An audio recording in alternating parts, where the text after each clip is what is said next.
Hey Trailblazers, how are y'all doing? I want to give y'all this quick encouragement. The encouragement is you control you. Let me say that again. You control you. And the verse for it is the New King James Version of James, chapter 4, verse 7. It says, "Therefore, submit to God, resist the devil, and he will flee from you." And that is the New King James Version, James chapter 4, verse 7.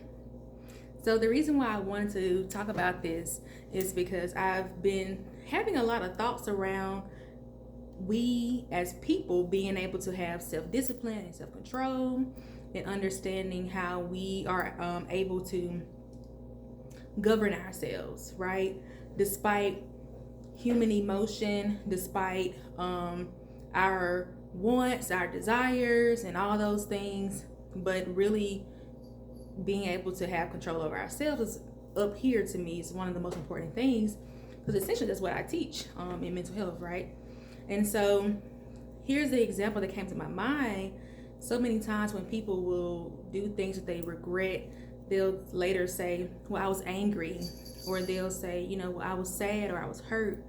And I completely understand that, because when that emotion hits us, we are not always thinking of what's the best way to respond in this moment. It takes a lot of practice, right? But I always try to emphasize the point that anger is not a being that walks into the room and forces us to do anything.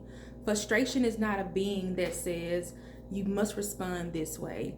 Sadness, hurt, disappointment, whatever have you, the whole gamut of emotions that we have, right? But a lot of times I think we feel that we have to respond out of those emotions, but an emotion is truly a feeling, and we should acknowledge how we feel but govern ourselves, right?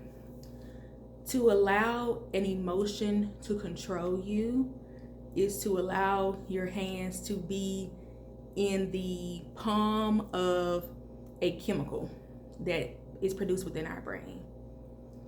To allow yourself to choose an action that you will later frown upon, or something that is not going to really benefit you in the long run, is simply just a lack of practice, right? So we should always be practicing to be self-disciplined, which is very hard. Don't get me wrong, I'm not saying it's an easy thing to do, but we should be practicing to be self-disciplined.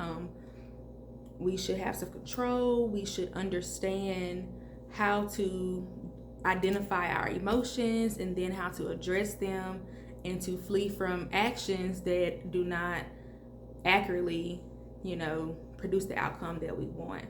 So here's another example, right? When you become angry or upset, is your response going to acknowledge how you feel and solve the problem, or is it going to make it worse? Right? And so to think before we act, and to say everything that I want to do is not going to be good for me to do, right? So let me resist a natural urge to punch the wall, or let me resist the natural urge to yell and scream, and just say, you know what, I'm gonna take a moment, let me think about this, let me figure out how to acknowledge how I feel, right? But also address it in a healthy way.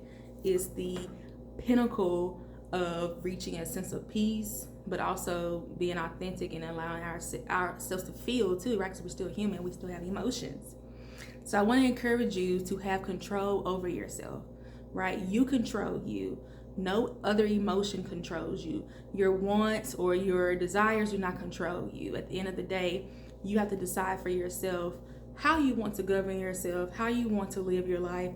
And you have to do the work and practice. It takes practice to have self-discipline that you want to, have within your life. I hope this encourages you, to remind you that you are in control of you. You are in control of you. And wage war against all the other emotions and the actions that will take you out of who you want to be. Okay? Well, love y'all. Bye.